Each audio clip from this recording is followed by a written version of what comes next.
Nasaan ang translator? Hindi niya pwedeng gawin sa atin to. Isang tinig na puno ng pag-aalala ang bumasag sa abalang katahimikan ng VIP lounge. Sir, they're about to walk out. Bilyon-bilyong piso ang mawawala sa kumpanya. Ang kaguluhan ay parang alon na humampas sa buong paligid ng Ninoy Aquino International Airport. Mga mamahaling sapatos na nagmamadaling naglalakad, mga cellphone na halos masira sa higpit ng pagkakahawak, at mga mukhang pinagpapawisan sa kabila ng malamig na aircon. Mula sa isang sulok, sa likod ng isang malaking haliging bakal, pinapanood lang ang lahat ng ito ni Nico. 12 taong gulang, payat ang katawan, suot ang isang lumang t-shirt na may butas sa balikat at shorts na kupas na ang kulay. Sa kanyang kamay, hawak niya ang kalahati ng isang pandesal na bigay sa kanya kanina ng isang matandang mag-asawang Francis na tinulungan niyang mahanap ang kanilang departure gate. Kanina pa kumakalam ang sikmura niya, pero ngayon, tila nakalimutan niya ang gutom. Ang ingay ng mga taong nagkakagulo dahil sa bilyon-bilyong piso ay mas malakas pa sa ungol ng kanyang tiyan. Ito ang mundo niya. Ang paliparan ay isang malaking kaharian na gawa sa bakal at salamin. Puno ng mga taong paalis at dumarating. Dito siya natutulog, dito siya kumakain, at higit sa lahat, dito siya natututo. Ang bawat dayuhang dumaraan ay isang libreng aralin. Ang bawat pag-uusap na kanyang naririnig ay isang bagong salita sa kanyang isipan. Ang kaalaman, anak, ay yaman na hindi mananakaw ni numan. Iyon ang laging sinasabi ng kanyang Mama Elena. Napabuntong hininga si Nico at kinagat ang kanyang pandesal. Matigas na ito ng bahagya, pero para sa kanya, ito na ang pinakamasarap na pagkain sa buong mundo. Muli niyang ibinaling ang kanyang tingin sa grupo ng mga taong mukhang mga hari at reyna sa kanilang mamahaling kasuotan. Sa gitna nila, nakatayo ang isang lalaking may edad na, matikas ang tindig, at may mga matang singtalim ng agila. Nakasuot ito ng isang itim na suit na mas makintab pa sa sahig ng airport. Don Marcelo Vergara. Hindi kilala ni Nico ang pangalan, pero kilala niya ang kapangyarihan. Nakikita niya ito sa paraan kung paano yumuko ang mga empleyado. Kapag dumadaan ito, naririnig niya ito sa takot sa boses ng mga assistant nito. At nararamdaman niya ito sa hangin. Isang klase ng awtoridad na kayang magpatigil ng mundo. May kakaibang kirot sa dibdib ni Nico sa tuwing nakikita niya ang lalaki. Isang halo ng paghanga at isang lungkot na hindi niya maintindihan. Bigla, isang malakas na kalabog ang umalingaw-ngaw. Isang babae mula sa grupo ni Don Marcelo ang bumagsak sa sahig, walang malay.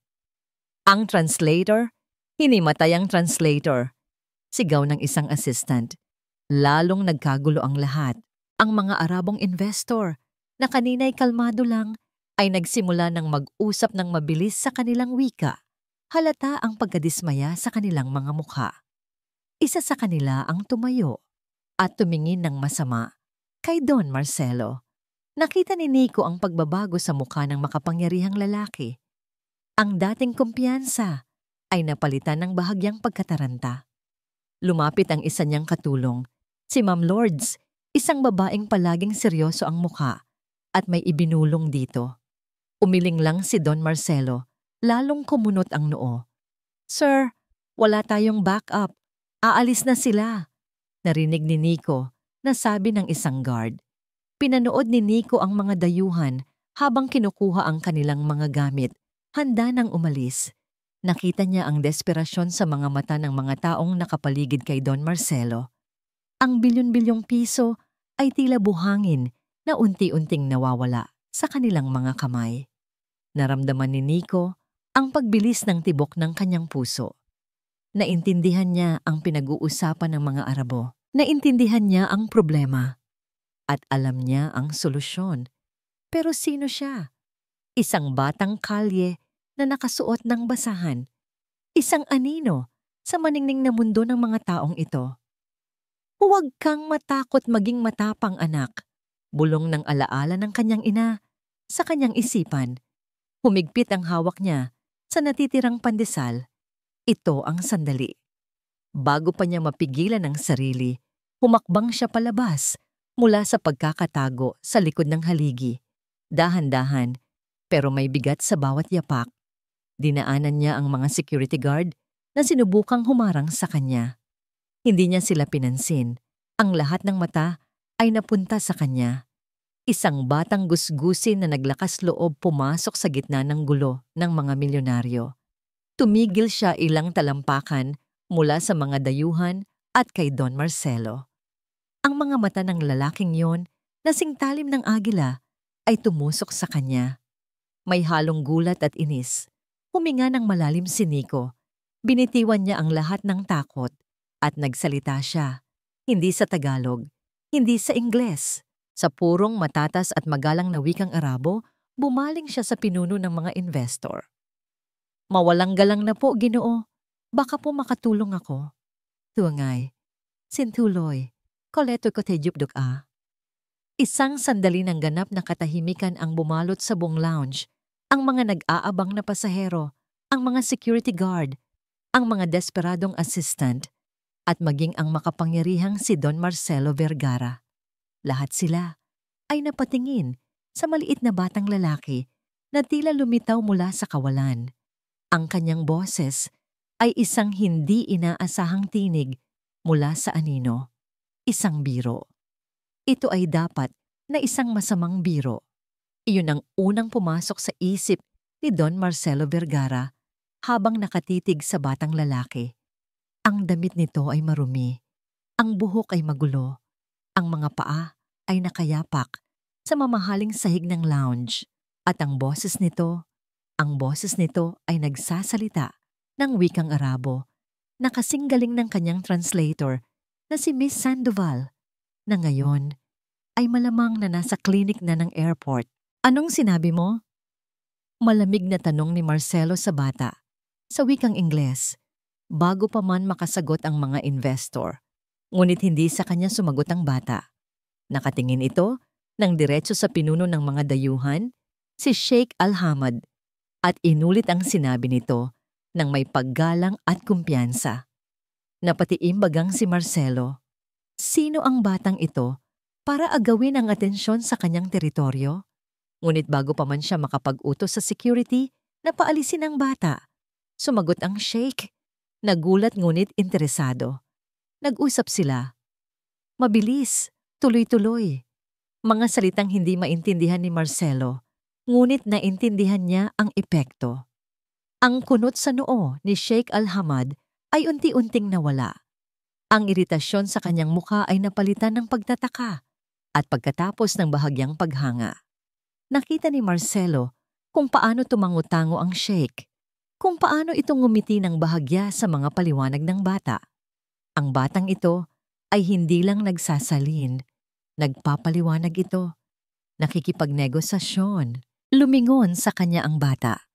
Sa unang pagkakataon, nagsalita ito sa Tagalog. Ang boses ay kalmado.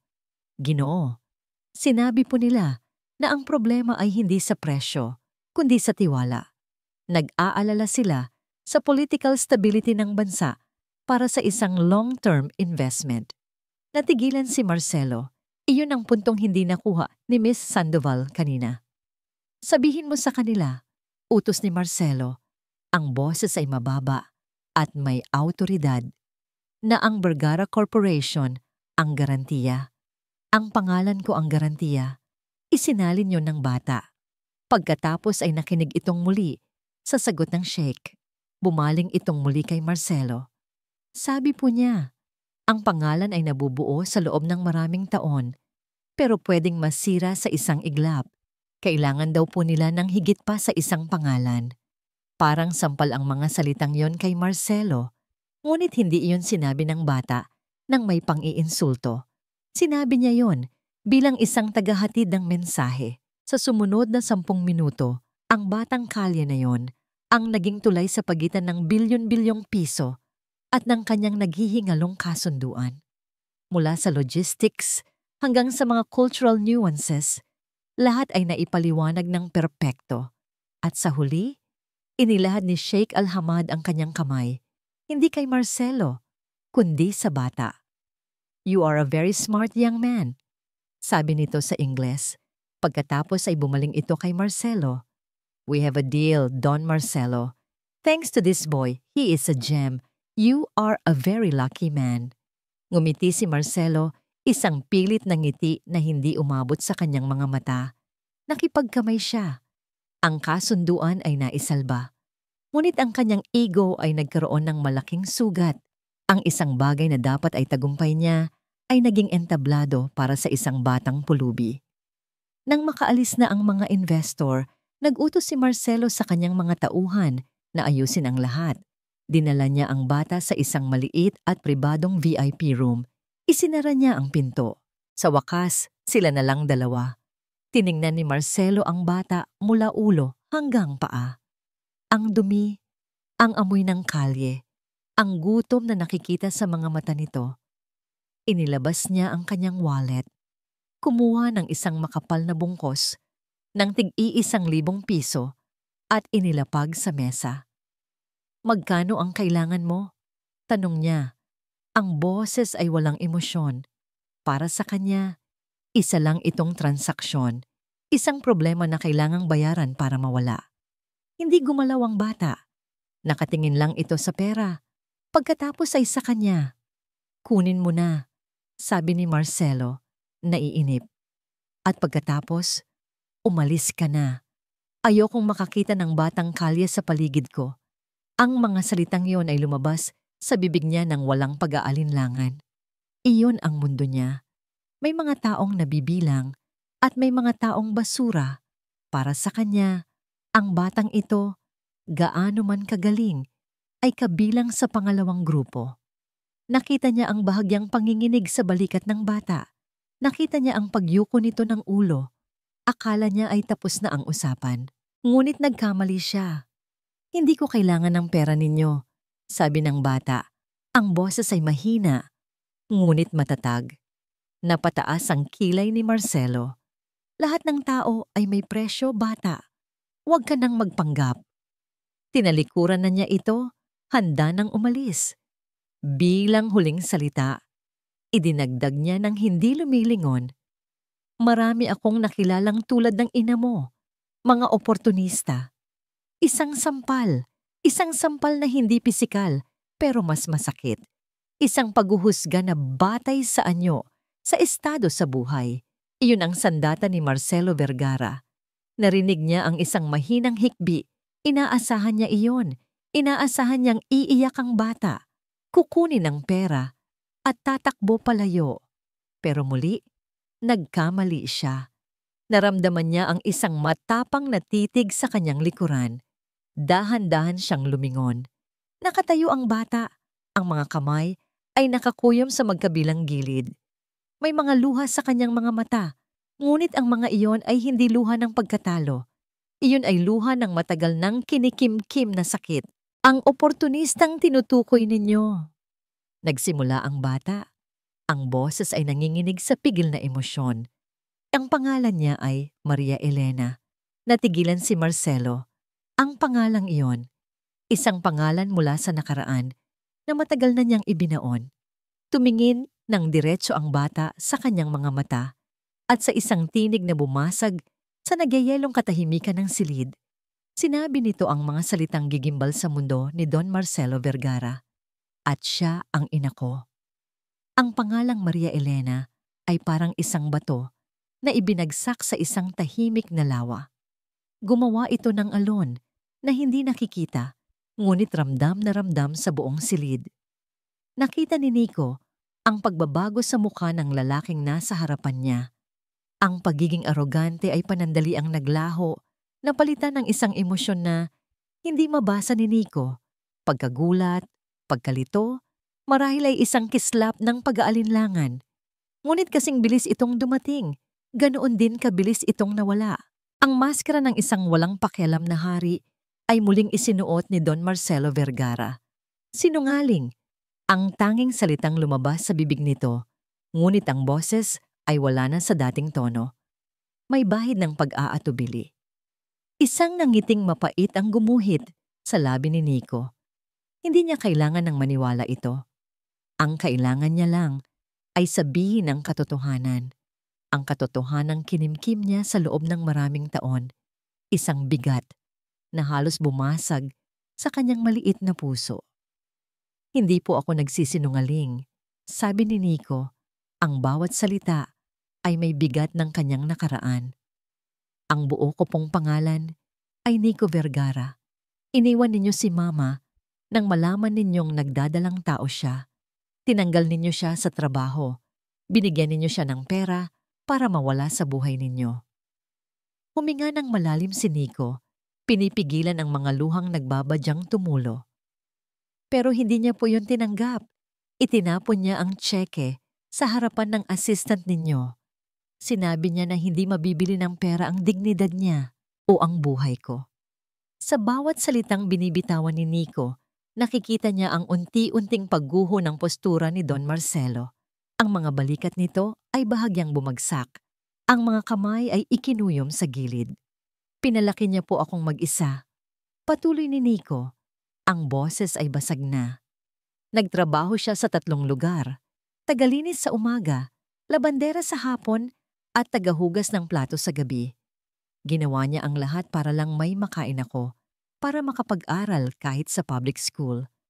Hindi po siya oportunista. Isa siyang ina. Sa puntong yon, hindi na napigilan ni Nico ang isang butil ng luha. Mabilis niya itong pinunasan. Ayaw niyang ipakita ang kahinaan sa harap ng lalaking ito. Nasaan siya ngayon? Tanong ni Marcelo. Ang boses ay halos pabulong na. Tumingin si Nico nang diretso sa mga mata nito, mga matang minana niya. At sinabi niya ang pinakamasakit na katotohanan sa lahat. Patay na po siya. Parang bombang sumabog ang mga salitang yon sa loob ng silid. Namatay po siya 1 taon na ang nakalipas. Sabi ni Nico, ang boses ay walang laman. Namatay siya sa pagod. Sabi ng doktor, bumigay ang puso niya sa sobrang trabaho at kakulangan sa pahinga. Namatay siyang tinatawag ang pangalan ninyo. Katahimikan. Isang nakabibiminging katahimikan. Maging ang mga dayuhang investor na kanina'y nagmamasid lang ay natigilan. Hindi man nila naiintindihan ang bawat salitang Tagalog. Naiintindihan nila ang wika ng sakit at trahedya. Biglang tumayo si Sheikh Al-Hamad. Ang kanyang mukha, na kanina'y puno ng paghanga kay Nico, ay napalitan ng isang malamig na pagkamuhi na nakatutok kay Don Marcelo. Is this true? Tanong ng Sheikh. Ang boses ay dumadagundong sa galit. Hindi nakasagot si Marcelo. Nakatitig lang ito kay Nico. Ang mukha ay maputla. Tila nakakita ng multo. Bumaling ang Sheikh sa kanyang mga kasama at nagsalita sa wikang Arabo mabilis, mariin. Pagkatapos, humarap siyang muli kay Marcelo. Sa wikang Ingles na malinaw at matigas, ipinahayag niya ang hatol. We value honor and family above all else, Mr. Vergara. We do not do business with a man who abandons his own blood. Binalingan niya si Nico at marahang tinapik sa balikat. My apologies, young man, for being a witness to this. You have your mother's dignity. Pagkasabi niyon, isa-isa silang tumayo at lumabas ng silid. Walang lingon-likod, walang pakikipagkamay. Ang kasunduang nagkakahalaga ng bilyon-bilyong piso ay naglaho na parang bula. Naiwan sa silid si Nico at si Don Marcelo, kasama ang ilang mga assistant na hindi malaman kung ano ang gagawin. Natupad na ni Nico ang kanyang nais. Naipamukha na niya sa lalaking ito ang kasalanan nito. Ngunit walang saya, walang pakiramdam ng tagumpay, tanging isang malalim at nakalulunod na kalungkutan. Dahan-dahan siyang tumalikod. Hindi na niya kailangang manatili pa roon. Tapos na ang kanyang bahagi. Habang naglalakad siya papalabas, hindi niya pinansin ang mga matang nakatingin sa kanya. Ang tanging gusto niya lang ay bumalik sa kanyang sulok, yakapin ang kanyang mga tuhod, at magkunwaring muling kapiling ang kanyang ina. Bago niya isara ang pinto, sumulyap siya pabalik.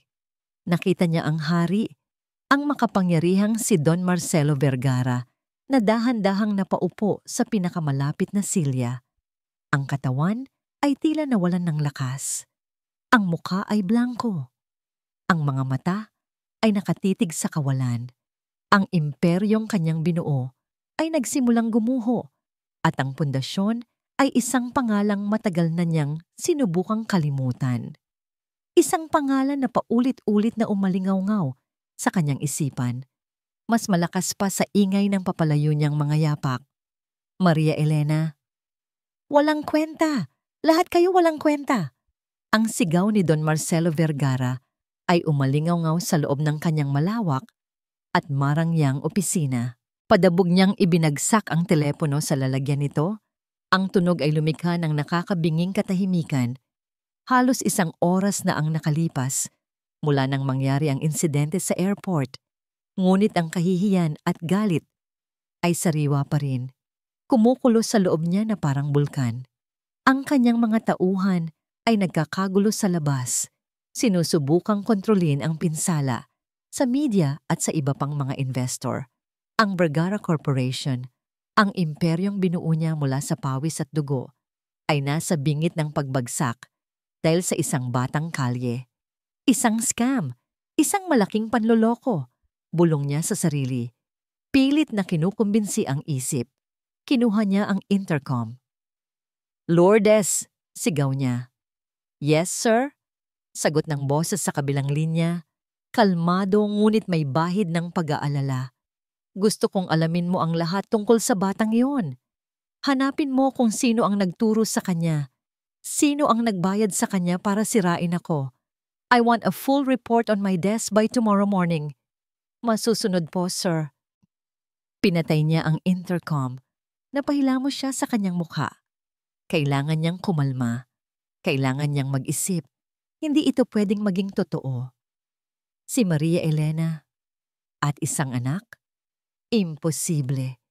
Upang ilihis ang kanyang isip, lumapit siya sa isang lumang aparador na gawa sa mahogany sa gilid ng kanyang opisina. Dito niya itinatago ang mga lumang kontrata at mahahalagang dokumento. May hinahanap siyang isang lumang titulo ng lupa, isang paalala ng isa sa mga una niyang malalaking tagumpay. Kailangan niya ng paalala kung sino siya. Isang hari, hindi isang talunan. Binuksan niya ang isang malalim na drawer na matagal na niyang hindi nabubuksan. Amoy ng lumang papel at alaala ang sumalubong sa kanya. Habang kinakapan niya ang mga folder, ang kanyang mga daliri ay may nasaging isang maliit at malamig na bagay na metal. Nagtaka. Kinuha niya ito. Nang buksan niya ang kanyang palad, tila huminto ang pag-ikot ng mundo. Sa gitna ng kanyang palad ay nakalatag ang isang hairpin. Isang gintong hairpin na hugis bulaklak ng sampagita na may maliliit na perlas sa gitna. Kumakupas-kupas na ang ningning nito, ngunit tandang-tanda pa rin niya. Biglang bumalik ang isang alaala, kasing linaw ng sikat ng araw. Isang gabing mainit sa ilalim ng mga bituin, sa isang hardin na malayo, sa gulo ng syudad. Nakaupo sila sa isang bench, si Maria Elena at siya. Mas bata pa sila noon, puno ng pangarap. Inilabas niya ang isang maliit na kahon. Para saan to, Marcelo? Tanong ni Elena. Ang mga mata ay nagniningning. Para sa pinakamagandang bulaklak sa hardin ko. Sagot niya, at dahan-dahan niyang inilagay ang hairpin sa mahaba at itim nitong buhok. Tumawa ito, isang tawang musika sa kanyang pandinig. Ang ganda, sabi nito. Hindi ko ito wawalain. Pangako. Napapikit si Marcelo. Pilit na iwinawak siya ang alaala. Ngunit huli na. Ang pader na kanyang itinayo sa paligid ng nakaraang yon ay nagsimula nang magkaroon ng lamat. Biglang sumagi sa isip niya ang mga sinabi ni Lourdes noon. 12 taon na ang nakalipas. Tinanggap niya ang pera, sir. Malaki ang pasasalamat niya. Umalis siya nang walang paalam. Ginamit ka lang niya, Marcelo. Nakahanap siya ng mas mayaman. Iyon ang pinaniwalaan niya. Iyon ang mas madaling paniwalaan. Ngunit ngayon, habang hawak ang hairpin, Isang tanong ang sumibol sa kanyang isipan, isang tanong na parang lason na unti-unting kumakalat. Sabi ni Lourdes, tinanggap niya ang pera at umalis. Pero bakit niya iiwan ito? Ang hairpin na ipinangako nitong hindi wawalain. Ang hairpin na mas mahalaga pa sa kahit anong halaga ng pera para sa isang babaeng simple lang ang kaligayahan. Hindi tugma, mayroong mali. Humigpit ang pagkakahawak niya sa hairpin hanggang sa bumaon ito sa kanyang palad. Ang kirot ay nagpagising sa kanya mula sa mahabang pagkakatulog. Sa isang iglap, ang galit niya sa bata ay napalitan ng isang mas malalim at mas nakakatakot na damdamin. Pagdududa. Mabilis niyang kinuha ang telepono, hindi ang intercom, ang kanyang private line. Dinial niya ang numero ng Human Resources Department. "This is Don Marcelo Vergara," sabi niya. Ang boses ay seryoso at walang emosyon. "I need a file, an old employee file." "Ano pong pangalan, sir?" tanong ng nasa kabilang linya. Huminga ng malalim si Marcelo bago sabihin ang pangalang hindi niya binigkas sa loob ng 12 taon. De la Cruz, Maria Elena de la Cruz. Ang ingay ng paliparan ay tila isang malayong ugong na lamang para kay Nico. Naglakad siya na parang isang kaluluwang ligaw. Ang mga paa ay kusa siyang dinadala pabalik sa kanyang munting kaharian. Isang tagong espasyo sa likod ng mga bunton ng mga lumang cargo pallet sa Terminal 4, isang lugar na hindi napapansin ng abalang mundo. Dito, walang nakakakilala sa kanya. Dito, siya lang at ang mga alaala. Umupo siya sa malamig na semento, isinandal ang likod sa pader. Ang tagumpay na dapat niyang nararamdaman ay wala. Ang galit na nag-alab sa kanyang dibdib kanina ay napalitan ng isang nakabibinging kawalan. Hinarap niya ang halimaw. Naibuga niya ang lahat ng lason. Pero bakit parang siya pa rin ang nalason? Mula sa kanyang luma at punit-punit na backpack na naglalaman ng lahat ng kanyang yaman sa mundo, inilabas niya ang isang bagay na pinakaiingat-ingatan niya. Isang maliit na kahon na gawa sa kahoy ng nara. Makinis ang ibabaw nito. Medyo nangingitim na sa katagalan, ngunit matibay pa rin. Pamana ng kanyang ina. Ang tanging bagay na mayroon siya na nagmula rito. Ilang buwan na rin mula noong huli niya itong binuksan. Natatakot siya. Dahil sa tuwing bubuksan niya ito, bumabalik ang lahat ng sakit, ang lahat ng pangungulila. Ngunit ngayon, iba ang pakiramdam. Ngayon, kailangan niya ito. Kailangan niya si Mama. Nanginginig ang kanyang mga kamay habang dahan-dahan niyang itinataas ang takip. Sa loob, maingat na nakasalansan ang ilang mga bagay. Isang maliit na rosaryo na gawa sa buto ng sampagita, 2 o 3 kupas na litrato, at isang nakatuping sulat. Kinuha niya ang mga litrato. Sa isa, nakita niya ang isang mas batang Maria Elena. Ang ngiti ay abot langit, nakatayo sa tabi ng isang binatang lalaki. Matikas, masaya, puno ng buhay ang mga mata. Ang lalaking iyon ay ang batang bersyon ni Don Marcelo Vergara. Sa isa pang litrato, magkaakbay sila habang kumakain ng ice cream sa Luneta Park. Sila ay mukhang masaya, mukhang nagmamahalan. "Ano ang nangyari sa inyo?" tanong ni Nico sa kanyang isipan. Ibinalik niya ang mga litrato at kinuha ang huling bagay sa loob ng kahon. Ang sulat. Ang papel ay medyo naninilaw na. Ang sulat kamay ng kanyang ina ay maganda at pino, kahit na may mga bahid ng pag-aatubili sa ilang mga salita. Ito ay para kay Marcelo Vergara, isang sulat na hindi kailanman na ipadala. Huminga ng malalim si Nico at sinimulang basahin. "Marcelo, kung nababasa mo ito, marahil ay matagal na akong wala. Huwag kang mag-alala. Hindi ito sulat ng panunumbat. Matagal na kitang pinatawad. Pinatawad kita hindi dahil hindi masakit ang ginawa mo, kundi dahil iyon ang tanging paraan para makalaya ang puso ko. Nais ko lang malaman mo na binigyan mo ako ng pinakamagandang regalo sa buong mundo. Ang anak natin, ang aming si Nico. Siya ang aking lakas, ang aking buhay. Sa bawat pagngiti niya, nakikita ko ang pangarap nating dalawa. Sa bawat pagtawa niya, naririnig ko ang kaligayahang minsan ay pinagsaluhan natin. Hindi ko siya pinalaki na may galit sa'yo. Pinalaki ko siya na may pagmamahal sa puso. Ngunit alam kong darating ang araw na maghahanap siya ng mga sagot. At kung mangyari man iyon, isa lang ang hihilingin ko sa'yo. Napatigil si Nico. Ang sumunod na mga salita ay tila isinulat para mismo sa kanya sa sandaling ito. At para sa'yo, aking munting Nico, kung sakaling ikaw ang makabasa nito, huwag mong hayaang galit ang magdikta sa puso mo, anak. Napatigil sa paghinga si Nico. Ang mga salita ay tila bumubulong mula mismo sa papel, gamit ang boses ng kanyang ina. Alam kong masakit, alam kong mahirap, pero ang galit ay isang lason na dahan-dahang papatay sa kaluluwa mo. Pinatawad ko ang papa mo hindi para sa kanya, kundi para sa akin at para sa'yo. Para mapalaki kitang malinis ang puso, hindi bilanggo ng nakaraan. Mahal na mahal kita, Nico ko. Ikaw ang pinakamalaking tagumpay ng buhay ko. Huwag mong kakalimutan yan. Nagmamahal, Mama Elena. Bumagsak ang mga luhang kanina pa niya pinipigilan. Ngunit hindi na ito mga luha ng galit, kundi luha ng dalisay na pangungulila. Sunod-sunod, walang tigil. Parang ulan na matagal na panahong hindi bumubuhos, niyakap niya ang sulat at idinikit sa kanyang dibdib, na para bang sa paggawa niyon ay mayayakap niyang muli ang kanyang ina. Ang amoy ng lumang papel ay naging amoy ng kanyang ina.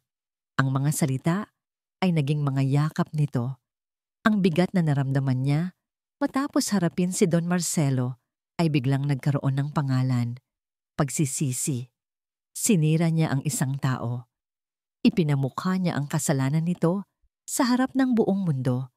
Nagtagumpay siya sa paghihiganti. Ngunit yun ba ang gusto ni Mama? Huwag mong hayaang galit ang magdikta sa puso mo. Paulit-ulit na umalingaw-ngaw ang mga salitang yon sa kanyang isipan. Isang utos. Isang pakiusap, isang pamana. Isang pamanang sinuway niya. Ginamit niya ang sakit na iniwan ng kanyang ama para saktan ito pabalik. At sa paggawa niyon, binaliwala niya ang pinakamahalagang aral na itinuro ng kanyang ina. Humagulhol siya ng walang tunog, ang katawan ay nanginginig sa loob ng madilim na sulok ng paliparan. Pakiramdam niya ay mas nag-iisa siya ngayon kaysa kailanman. Ang tagumpay ay naging abo sa kanyang bibig. Dahan-dahan niyang ibinalik ang sulat at ang mga litrato sa kahon na gawa sa narara. Isinara ito ng may buong pag-iingat. Ito na ngayon ang kanyang kumpas, ang kanyang gabay. Sumilip siya mula sa kanyang taguan, pinanood ang isang eroplanong dahan-dahang lumilipad, paalis sa runway, papalayo sa lupa, patungo sa kalawakan ng langit. Bawat eroplano ay isang kwento ng pag-alis, ng paghahanap, ng bagong simula. Ngayon, siya mismo ay nasa isang sangang daan. Ang landas ng galit ay natahak na niya, at sa dulo nito ay wala siyang natagpuang kapayapaan. Isang tanong ang namutawi sa kanyang mga labi, isang bulong na tanging ang malamig na hangin lang ang nakarinig.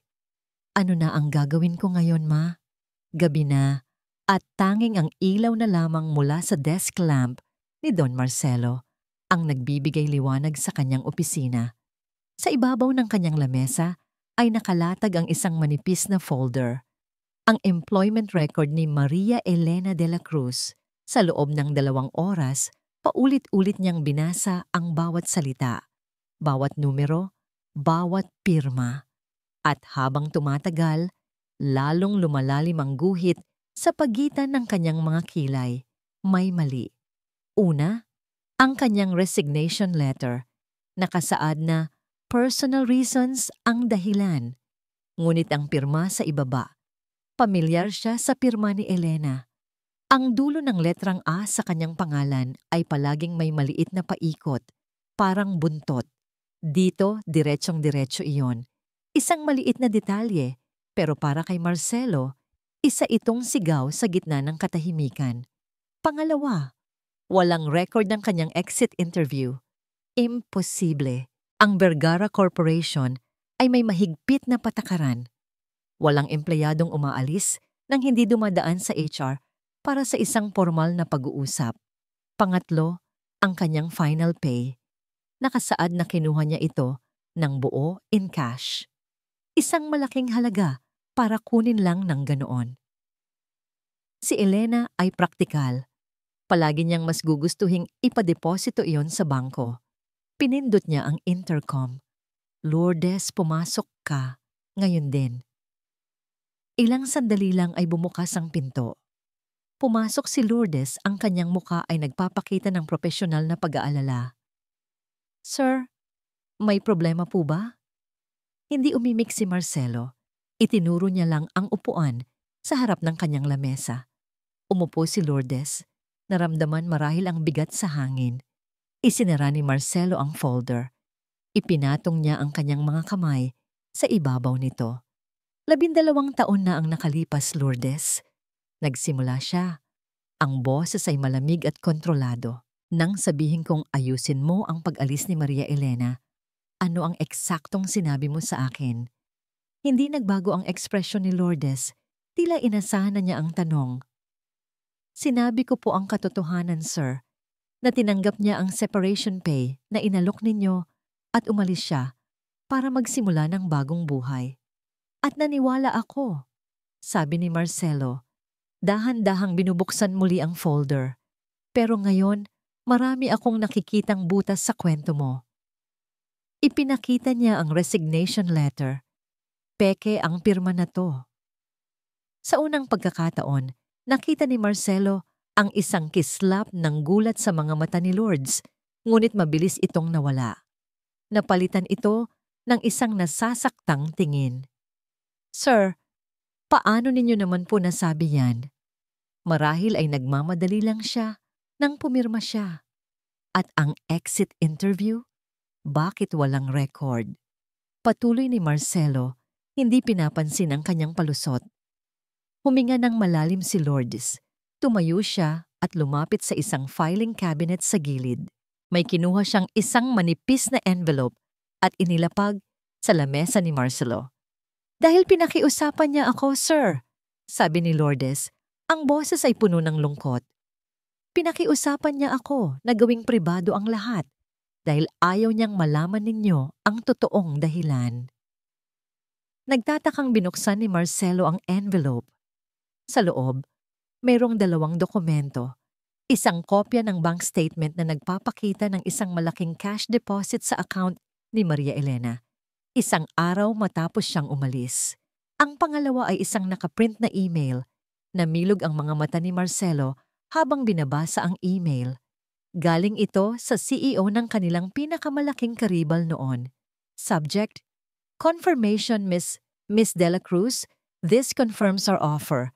The signing bonus will be deposited to your account as discussed.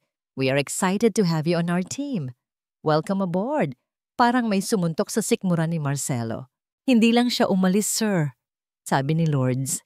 At sa pagkakataong ito, may mga luha nang namumuo sa kanyang mga mata. Lumipat siya sa kalaban. Ibinenta niya ang katapatan niya. Ayaw kong sabihin sa inyo noon dahil alam kong masasaktan kayo. Alam kong may espesyal siyang lugar sa puso ninyo. Napatayo si Marcelo. Ang isip ay gulong-gulo. Ang hairpin, ang mga mata ng bata, ang pekeng pirma. At ngayon, ito, ang mga ebidensyang ito. Ginawa ko lang ang lahat para protektahan ka, sir. Humikbi si Lourdes. Ang kanyang mga balikat ay nanginginig. 20 taon na po akong nagsisilbi sa inyo. Ni minsan ba ay binigyan ko kayo ng dahilan para pagdudahan ako? Masakit po na mas pinaniniwalaan ninyo ang isang batang hindi ninyo kilala kaysa sa akin. Ang mga salita niya ay tumusok sa puso ni Marcelo. Oo, 20 taon. Si Lourdes ang kanyang anino, ang kanyang kanang kamay. Hindi siya kailanman binigo nito. Napaupo siyang muli. Hinilot ang kanyang sentido. Ang silid ay tila umiikot. Ano ang totoo? Ang alaala ng isang hairpin o ang itim at puting ebidensya sa kanyang harapan? Ang mga mata ng isang bata o ang luha ng isang tapat na lingkod? Nalilito siya. Wasak. Hindi na niya alam kung ano ang paniniwalaan. Habang nakayuko siya sa lamesa, biglang tumunog ang kanyang private line. Isang tunog na bumasag sa tensyon, ngunit nagdala ng panibagong lagim. Sinagot niya ito. Ang kanyang abogado. "Sir," sabi ng boses sa kabilang linya, puno ng pag-aalala. Tumawag ang mga legal team ng Akiyama Corp at ng European investors. "Sir, they're pulling out." Sabay-sabay silang nag-withdraw ng kanilang investments. Nabitiwan ni Marcelo ang telepono. Tumama ito sa sahig ng may malakas na kalabog. Nakatingin siya sa kawalan. Ang mga ebidensya ni Lourdes sa isang tabi. Ang balita ng pagguho ng kanyang kumpanya sa kabila. Lahat ay bumabagsak. At sa gitna ng lahat ng ito, siya ay nag-iisa, nalulunod sa isang dagat ng pagkalito at kasinungalingan. Hindi nakatulog si Don Marcelo Vergara ng gabing iyon. Ang mga pekeng ebidensya ni Lourdes ay nakakalat pa rin sa kanyang lamesa, ngunit wala na itong bigat. Sa kabilang banda, ang gintong hairpin na hugis sampagwita ay nasa loob ng kanyang bulsa. Ang malamig na metal ay tila isang paalala ng isang katotohanang pilit niyang tinatakasan. Ang mga mata ng bata. Ang mga mata ni Nico. Iyon ang mga mata ni Maria Elena. Walang halaga ng pera o pekeng dokumento ang makapagpapabago noon. Hindi na siya nag-abiso kahit kanino. Kinuha niya ang susi ng kanyang personal na sasakyan, hindi ang kotseng may driver, at umalis sa gusali bago pa man sumikat ang araw. Inilagay niya sa GPS ang address na nakuha niya mula sa luma at maalikabok na HR file ni Maria Elena. Ang kanyang mamahaling Mercedes-Benz ay tila isang dayuhan habang tinatahak nito ang mga daan papalayo sa sentro ng negosyo. Unti-unting napalitan ang mga nagtataasang gusali ng mga gusaling dikit-dikit. Ang malalapad na kalsada ay naging makikitid na eskinita. Ang hangin na pumapasok sa kanyang bintana ay amoy kalye, amoy buhay, isang mundong matagal na niyang tinalikuran. Ipinark niya ang sasakyan sa dulo ng isang eskinita at naglakad. Ang mga tao ay napapatingin sa kanya, sa kanyang mamahaling suit at sapatos na hindi nababagay sa maputik na daan. Hindi niya sila pinansin. Ang tanging nasa isip niya ay ang numero ng bahay na nasa kanyang harapan. Isang maliit na aksesorya, kupas na ang pintura, at kinakalawang na ang mga rehas sa bintana. Huminga siya nang malalim at kumatok sa unang pinto. Isang ginang ang nagbukas. Nagtataka. Inilabas ni Marcelo ang isang lumang litrato mula sa kanyang wallet. Ang litrato nilang dalawa ni Elena sa luneta. Mawalang galang na po. Kilala niyo po ba ang babae sa litratong ito? Dito raw po siya dating nakatira. Tinitigan ng ginang ang litrato, pagkatapos ay sa kanya. Hindi ko na siya naabutan, sir. Bago lang kami dito. Ganon din ang sagot sa pangalawa at pangatlong pinto. Nagsimula ng manlamig ang pag-asa ni Marcelo. Ngunit sa huling pinto sa dulo, isang matandang babae na may puting-puti ng buhok ang sumilip. "Aling Nita, pasensya na po sa abala." Hindi na natapos ni Marcelo ang sasabihin. Kinuha ng matanda ang litrato. Nanlaki ang kanyang mga mata. "Diyos ko, si Elena." Sabi nito, ang boses ay nanginginig. Tumingin ito kay Marcelo. "At ikaw yung lalaki sa mga kwento niya." Parang may humaplos na yelo sa puso ni Marcelo. Ano pong mga kwento? Pinapasok siya ni Aling Nita sa maliit nitong sala. Naku, mabait na bata yon, si Elena. Grabe ang sipag. Umaga pa lang, umaalis na para maglaba. Gabi na, kung umuwi, galing sa paghuhugas ng plato sa karinderya. Lahat ginawa para sa anak niya, si Nico. May nabanggit po ba siya tungkol sa perang natanggap niya? Isang malaking halaga? Tanong ni Marcelo. Halos hindi niya mailabas ang mga salita. Tumawa si Aling Nita, isang tawang mapait. Pera? Sir, kung may pera yon, hindi sana niya tiniis na kumain ng lugaw, araw-araw, para lang maibili ng gamot si Nico pag nagkakasakit. May mga araw na nakikita ko siyang umiiyak sa pagod. Pero kahit kailan, wala akong narinig na masamang salita mula sa kanya tungkol sa ama ng anak niya. Mahal na mahal ka raw niya. Gumuho ang mundo ni Marcelo. Bawat salita ni Aling Nita ay isang martilyo na dumudurog sa mga kasinungalingang pinaniwalaan niya. May isa pa akong hindi malilimutan. Dagdag ng matanda, napapaisip. May isang babaeng sosyal na bumisita sa kanya noon, mga ilang buwan, pagkalipat niya dito. Mula raw sa kumpanya ninyo. Napaangat ng tingin si Marcelo. Anong itsura niya? Matangkad, maputi, palaging seryoso ang mukha. Nakasuot ng corporate attire, parang laging may galit sa mundo. Rinig na rinig ko ang sigawan nila. Pinapalayas niya si Elena sa Maynila. Tinatakot na sisirain ang buhay niya kung hindi siya lalayo.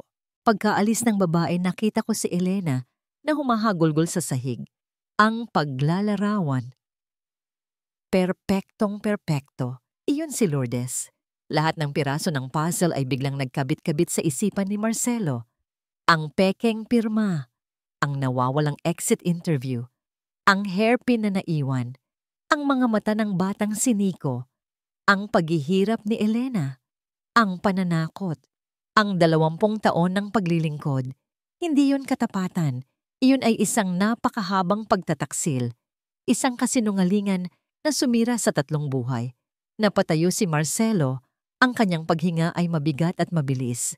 Nanginginig ang kanyang buong katawan, hindi sa takot, kundi sa isang nag-uumapaw na galit at pagsisisi.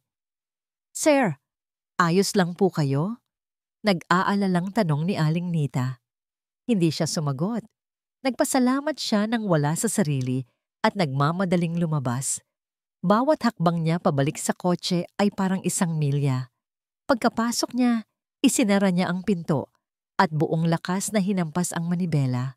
Isang sigaw ang kumawala mula sa kanyang lalamunan.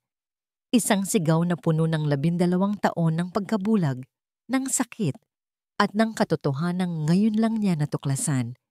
Isang sigaw na naglalaman ng pangalan ng taong sumira sa lahat. Lourdes! Ang biyahe pabalik sa Vergara Tower ay tila isang karera laban sa oras. Isang karera laban sa 12 taon ng kasinungalingan. Hindi na ininda ni Marcelo ang traffic. Bumusina siya, sumingit, at minaneho ang kanyang Mercedes na parang isang sasakyang pangtakas. Pagtakas mula sa pagkakamaling halos sumira sa kanyang kaluluwa. Hindi na siya dumaan sa private elevator. Naglakad siya sa gitna ng lobby. Ang kanyang galit ay isang itim na ulap na sumusunod sa kanya.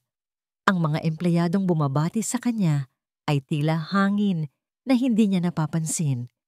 Padabog niyang binuksan ang pinto ng kanyang opisina. Naroon si Lourdes, nakatayo malapit sa bintana, tila nag-aabang. Nang makita siya nito, isang pilit na ngiti ang sumilay sa mga labi nito. Sir, butit nakabalik na kayo. Mayroon po akong balita tungkol sa... Alam ko na. Ang 2 salita na yon ay tumigil sa lahat. Ang boses ni Marcelo ay hindi pa sigaw. Ito ay mas malala. Ito ay kalmado, malamig, at puno ng nakakakilabot na katotohanan. Anong ibig ninyong sabihin, sir? Tanong ni Lourdes. Ang pagkukunwari ay nagsisimula ng gumuho. Naglakad si Marcelo palapit. Bawat hakbang ay mabigat. Nanggaling ako sa dati niyang tinitirhan. Nakausap ko ang dati niyang kapitbahay, si Aling Nita. Sa pagbanggit ng pangalan, nawala ang lahat ng kulay sa mukha ni Lourdes. Ang kanyang propesyonal na maskara ay nabasag na parang salamin. Ikinuwento niya ang lahat. Patuloy ni Marcelo, ang boses ay nanginginig sa pigil na galit. Ang paghihirap ni Elena, ang kanyang pagtitiis, at ang pagbisita ng isang babaeng sosyal na mula sa kumpanya para takutin siya. Sir, hindi totoo yan. Desperadong sabi ni Lourdes. Huwag kang magsinunggaling. Sigaw ni Marcelo, ang kalmadong kontrol ay tuluyan ng nawala. Ang hairpin, ang pekeng pirma, ang bank statement, ang email, lahat gawa-gawa mo lang. Bakit, Lourdes? Bakit? At sa wakas bumigay si Lourdes. Humagulgol siya. Ang mga luha ng pagkukunwari ay napalitan ng totoong luha ng isang taong nahuli na. Dahil mahal kita, Marcelo. Sigaw niya pabalik. Sa unang pagkakataon ay tinawag siya sa kanyang unang pangalan. Mahal kita nang higit pa sa buhay ko. Ako ang nasa tabi mo. Ako ang tumulong sa iyong buuin ang lahat ng ito. At pagkatapos, darating lang siya. Isang simpleng interpreter. At sa isang iglap, handa mo nang iwan ang lahat para sa kanya. Ang kanyang mga salita ay puno ng lason ng maraming taong paninibugho. Inagaw niya ang lahat sa akin. Ikaw, na dapat ay sa akin lang. Isa siyang pagkakamali. Ang bata ay isang pagkakamali. Tinama ko lang ang dapat itama. Napailing si Marcelo, nasusuklam sa narinig. Hindi mo tinama. Sinira mo ang lahat. Tumalikod siya. Umalis ka na. Ayoko nang makita pa ang pagmumukha mo sa kumpanyang ito. Hindi na niya hinintay ang sagot. Iniwan niya si Lourdes na humahagulgol sa sahig ng opisinang minsan ay naging simbolo ng kanilang tagumpay. Lumabas siya, tumakbo at iisa lang ang nasa isip niya, Nico. Kailangan niyang mahanap si Nico. Nasa parehong sulok pa rin si Nico. Nakakandong sa kanya ang kahon na gawa sa Nara. Pinagmamasdan niya ang mga taong masayang sumasalubong sa kanilang mga mahal sa buhay sa arrival area. May mga yakap, may mga ngiti, may mga luha ng kagalakan, isang pamilya, isang bagay na kailanman ay hindi niya naranasan ng buo. Ini-imagine niya ang kanyang ina, nakatayo roon, nag-aabang sa kanya na may ngiti. Isang imahinasyon na nagpapakirot at nagpapaginhawa sa kanyang puso. Bigla, naramdaman niyang may anino na tumabon sa kanya. May isang taong nakatayo sa kanyang harapan. Inangat niya ang kanyang ulo, handang sabihin na hindi siya nanglilimos. Ngunit natigilan siya. Si Don Marcelo Vergara, ngunit iba na ito. Ang buhok ay magulo. Ang mamahaling suit ay lukot-lukot. Ang mga mata nito ay puno ng isang emosyon na hindi pa nakikita ni Nico dati. Pagsisisi, isang malalim, nakalulunod na pagsisisi. Hindi na ito ang hari ng paliparan na nakita niya kahapon. Ito ay isang taong wasak. Walang nagsalita. Tanging ang ingay lamang ng airport ang pumuno sa kanilang katahimikan. Ang mga tao sa paligid ay nagsimulang mapatingin, nagbubulungan, nakikilala ang sikat na bilyonaryo na nakatayo sa harap ng isang batang kalye. At pagkatapos, sa harap ng daan-daang estranghero, isang bagay na hindi ka panipaniwala ang nangyari. Dahan-dahan, yumuko si Don Marcelo Vergara. Ang kanyang mga tuhod ay lumapat sa makintab na sahig ng airport. Lumuhod siya. Ang makapangyarihang hari ay lumuhod sa harap ng isang batang anino. Inangat ni Marcelo ang kanyang tingin. Ang mga mata nito ay namumula at puno ng luha. Patawarin mo ako, anak. Yeni sabi nito, ang boses ay babasag at halos hindi marinig. Huminga ito ng malalim. Tila isinusuko ang lahat ng natitirang pagmamataas. Patawarin mo ang papa. Napuno ng luha ang mga mata ni Nico. Ang imahe ng lalaking nakaluhod sa kanyang harapan ay unti-unting lumabo. Ang salitang papa ay isang suntok sa kanyang puso. Isang salitang pinangarap niyang marinig. Ngunit hindi sa ganitong paraan. Nakaharap siya ngayon sa pinakamabigat na desisyon ng kanyang buhay. Ang galit na kinimkim niya sa loob ng 12 taon o ang mga huling salita ng kanyang ina na nakasulat sa isang lumang papel? Ang mundo sa paligid ni Nico ay tila huminto sa pag-ikot. Ang mga bulungan ng mga tao, ang anunsyo ng mga flight, ang tunog ng mga humihilang maleta, lahat ay naglaho.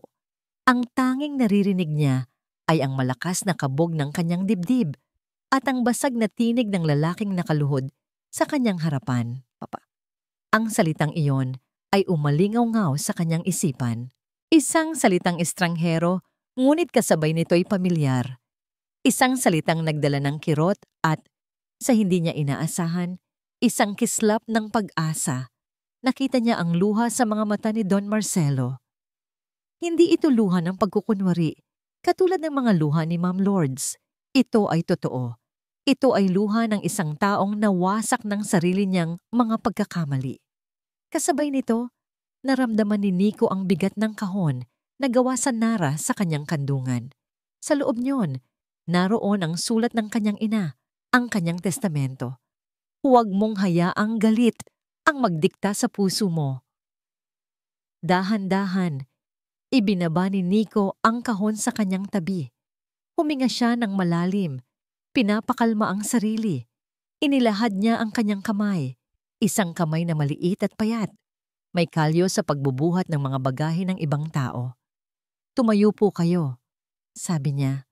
Ang boses ay mahina, ngunit malinaw. Nag-angat ng tingin si Marcelo.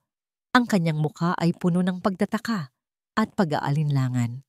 Tinitigan niya ang kamay ni Nico na nakalahad, na para bang iyon ay isang bagay na hindi niya maintindihan. Hindi ko po kayo kayang patawarin ngayon. Pag-amin ni Nico, nagsasabi ng totoo. Masyado pa pong masakit, pero huminto siya sandali. Itinuro sa akin ni Mama na ang pagpapatawad ay para sa sarili, hindi para sa iba. Para daw po makalaya ako. Isang butil ng luha ang pumatak mula sa mata ni Nico. At gusto ko na pong makalaya. Hinawakan niya ang kamay ni Don Marcelo, ang kamay na minsan ay pumirma sa kanyang paglisan sa mundo, at tinulungan itong tumayo. Sa pagtayo ni Marcelo, tila may isang hindi nakikitang bigat ang nabawas sa balikat nilang dalawa. Ang hari ay hindi na isang hari. Ang anino ay hindi na isang anino. Sila ay 2 taong sugatan na nagsisimulang maghilom. Ang sumunod na mga linggo ay naging isang malaking ipo-ipo. Tinupad ni Don Marcelo ang kanyang salita. Nagpatawag siya ng isang malaking press conference. Ngunit sa halip na itanggi ang mga chismis, ginawa niya ang isang bagay na yumanig sa buong mundo ng negosyo. Sa harap ng kumikislap na mga kamera, inakbayan niya si Nico at inamin ang lahat. Sa loob ng 12 taon, naging bulag ako sa aking pinakamalaking pagkakamali.